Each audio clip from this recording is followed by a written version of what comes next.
KXAN, NBC Austin, your news continues. Some 9 months after Hurricanes Katrina and Rita hit, nightmares still plague many victims.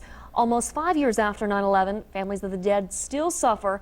And with the release of the movie United 93, Americans argue over the question, is it too soon?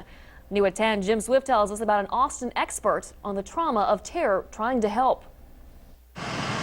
You wouldn't know to look at it, but beneath a canopy of oaks just west of downtown sits an old house that is home to thoughts about terror.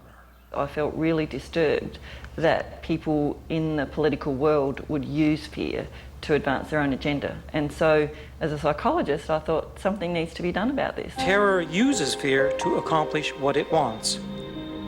And the conclusion that people come is, I'll never be safe anymore. I cry every day, my wife cries every day, and that will never get better. Welcome to this first International Assembly on Managing the Psychology of Fear and Terror. So from her office in that old West Austin home, Dr. Pam Ryan. How do you say your name? Jael. Jael. Yes, we can. And he's the only person from France here. Invited experts from all over the world to gather on a serene Dripping Springs ranch for a brainstorming session on how to move beyond fear. The main mode of being confronted with the criterion A trauma. If the words at the meeting sounded like jargon, real suffering lay behind them.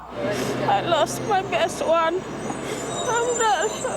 I'm pain all the time. I cry all the time. Out of that conference came two things: a white paper, a report with very specific strategies for easing the trauma of terror victims, and a new documentary film called simply Beyond Fear.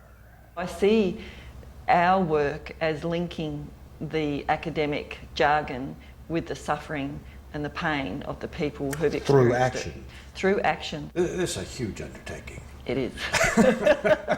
Girl, what were you thinking? I have been told that, and I've been told that many times before in my life. And I'm not someone who steps away from a challenge, as you can see. In fact, I welcome a challenge. The film, Beyond Fear, will see its U.S. premiere, a free screening Monday night at 7 o'clock at the Paramount Theater. The following day, the board of directors of Psychs Without Borders, a new action-oriented organization also founded by Ryan, holds its first meeting. Jim Swift, KXAN, NBC, Austin.